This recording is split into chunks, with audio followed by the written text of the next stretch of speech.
Good day and greetings everyone. Now today I want to talk about sources, which is a topic that I genuinely don't like and I kinda don't want to do the video, but I feel like I have to because in discussions sources are always something that people refer to. Now the first thing that I want to say is that I have done scientific work. I have actually done a study myself, like actually done the study, not just read a study. I did my own research. I have wrote scientific papers, one of which was actually cited multiple times. I have read a lot of studies. I have been in scientific debates, both in written form as also in a podium.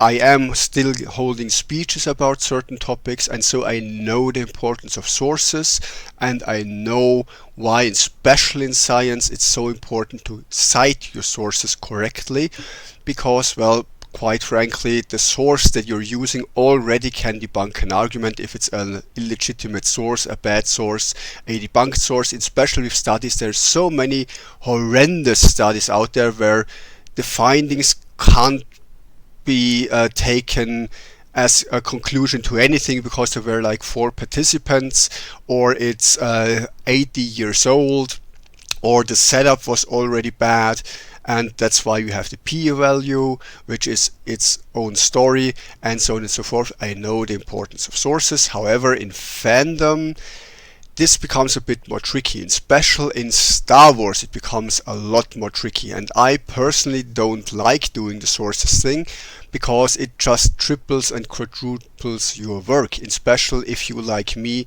have been into Star Wars for decades of your life, you don't remember where exactly you read something. Like I just don't have the time to go through all the comics and all the books and see, oh, was it in this huge ass volume with like 400 pages or in that one, and which you get the idea. It's just an insane amount of work, and I don't think debates in a fandom setting justify that workload because, again, it just consumes so much time to pin down where exactly you got something from. And more importantly, there's already people who did this work and who I can refer to as my source, even though it's not a primary source, like it's not in the actual original stuff, but they refer to it and they cite it for me, which is why I want to shout out the Fallen Jedi YouTube channel, because this guy does his research and he tells you which book, which comic, which page he refers to when he says something. I really like that. Props to him. He did great on that, and he agrees with me in, I think, most points that I raise in my videos. So if you're looking for sources, he is the guy to go to. He is absolutely fantastic. Of course, there's a lot of other great YouTube channels that summarize things, but they very often also don't cite the sources because, again, it just quadruples the workload.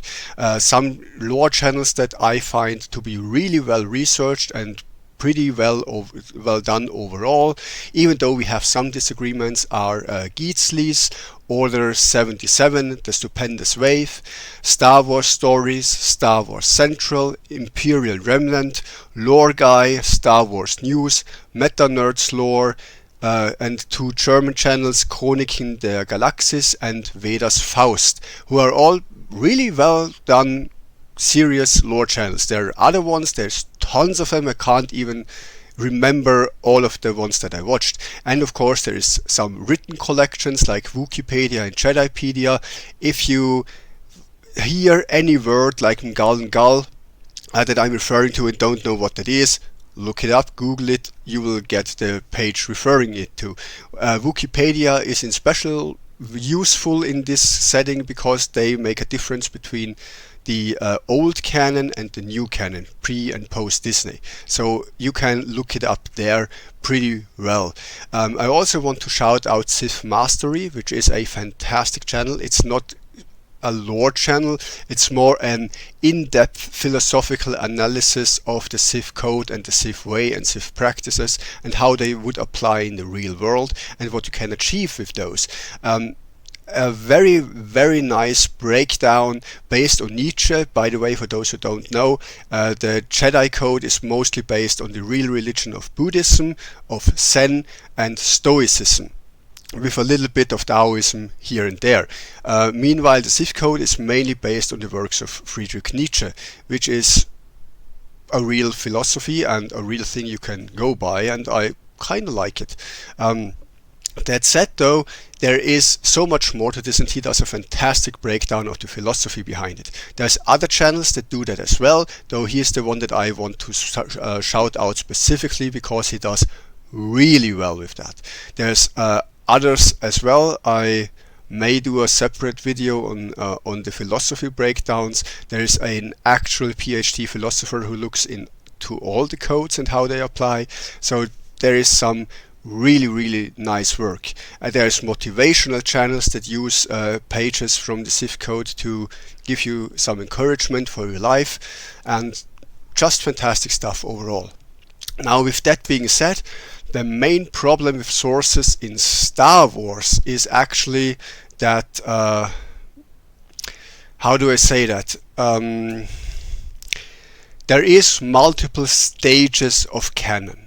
It used to be that there was the A-tier canon. That was what George Lucas directly said himself, and that's the thing that topped everything else. So if LucasArts, that's the B-tier canon, if the company LucasArts published anything, that overruled all lower tiers. But if LucasArts published something that directly contradicts what Lucas said, then what Lucas said goes. And then there's the C-tier, which is licensed products that were done by other companies that had no real affiliation with LucasArts and weren't published under the LucasArts banner. What they did was considered C tier, and then there was the D tier, which is basically fan fiction by anyone, non-commercial use basically. So that's how the tiers worked in Star Wars. Now with Disney, there is a new tier, which is Disney canon, which basically eradicated the entire rest of it. And that's where sometimes things can get ridiculous, because Disney themselves said that only the 6 movies are canon and nothing else. Only the movies, nothing else. And that's basically no lore at all. And that's the thing that Disney got. And everything that Disney made was considered canon, and if Disney said something, that's the new canon. So everything George ever said and clarified in interviews, gone down the drain.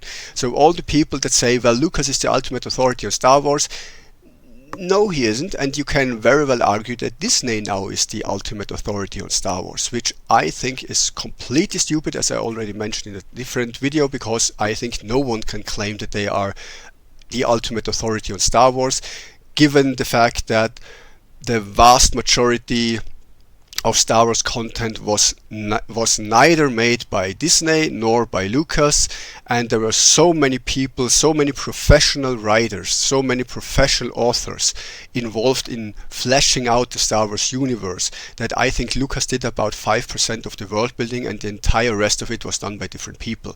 And I always think that a project that spans generations and has so many people involved in it can't claim one ultimate source or anything like that. You can do that with the works of J.R.R.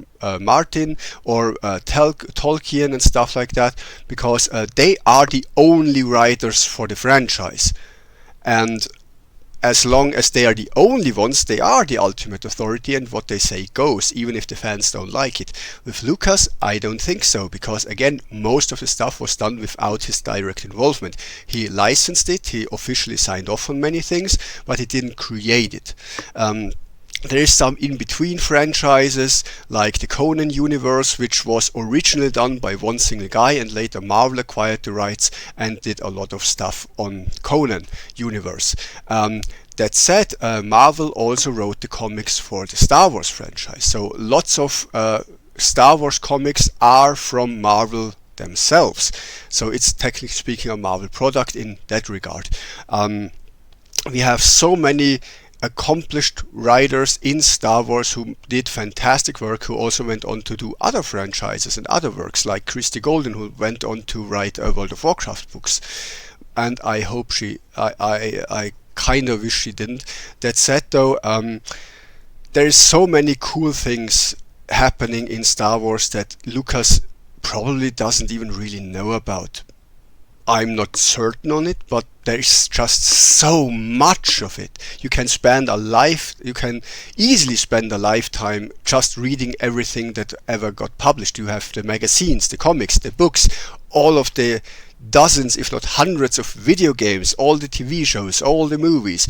You have so much content in there that it's just unbelievably complex, and that's also what makes the discussion about sources so difficult, because there's so many things to draw from that nobody knows all of it. Like, you can't. It's 5 decades of continuous world building and continuous writing on the Star Wars franchise, done by multiple people. That's like saying I'll make a video on all the videos that have been done on YouTube. You can't. It's literally impossible. There's just too much content. Same for Star Wars. Nobody has read it all because there's just way too much content to do that. And that's where many problems arise, because everyone interprets things from their point of view that they know of. I can't know about something that I have never experienced or read. Like, if I've never been into the Old Republic era, I won't know who Vitiate is. I can't talk about Vitiate's power level, how he compares to Palpatine or anything, if I've never been exposed to the Old Republic era. And the same goes for so many other things. I can't speak on most of the comic book stuff because most comics I didn't read. And there's luckily some guys on YouTube that make short little animated movies out of the comics, so even if you haven't gotten the original issues, you can still read or listen to the comics and what happens in there on YouTube, which is fantastic. Same goes for many books that have become audiobooks that you can just listen to. You can download some of the things for free and completely legally as abandonware, not abandonware. Basically, the companies that held the rights to them are gone, and they are basically a free-for-all, more or less, now. Because nobody knows who even has the rights. And there's many of that on various sites, like what's the one with the free audiobooks? Can't remember. Anyway, you can find them if you want to. There is so much in terms of merchandise that expanded on the Star Wars lore and the Star Wars universe, and so many cool things happening. Anyway, the point I want to get to is that in Star Wars lore discussions, citing your sources can become really, really troublesome, and not everyone accepts all sources. There's the people that say, well, what Lucas says is the word, and whatever he said goes, and they completely ignore anything that goes against Lucas. Most of them even ignore anything that wasn't directly written by Lucas, which, fair point, you can do that. That's how the company structure was built. What I would bring up against that is that now that Disney has the rights, basically everything Lucas ever said is out the window, and you are just in the wrong, and whatever Disney says goes. And how do you like that? Because the main problem I have with these different tiers of canon is that there's things that happen that you can read, that you can experience, that you know, that are staring at you, that are right in front of you, and you go, well, this doesn't exist. It exists, it's there. It's a part of the Star Wars content out there. You can't just say, well, this wasn't written by Lucas, so it doesn't exist. It exists, it's out there, it's referenced, it's a part of the world building, and I don't know, man. It's there. It's like driving a car and saying, well, this car doesn't exist, so I can go over red lights because I'm technically speaking not in a car or something. Good luck arguing with the police. That's just BS in my opinion. If it's there, if it's an officially licensed Star Wars product, it's canon for me. Doesn't matter if it's Disney, if it's Lucas, if it's LucasArts or some third party like the Marvel comics. Don't care. It's canon because it's there in the Star Wars content that was officially licensed and officially published. Fan fiction is a different level of let's say lore, and fan fiction is where I draw the line, because anyone can write anything, and most of that goes completely under the radar of the fandom. So there should be some standard of it has to be exposed to enough people. If there would be a insanely well done fan made movie that expands on the lore and it's widely well received amongst fans and most people know about it, or a large part of the fandom knows about it, I'd consider that canon too, because the fans do. And ultimately it's a fantasy thing, it's a sci-fi thing.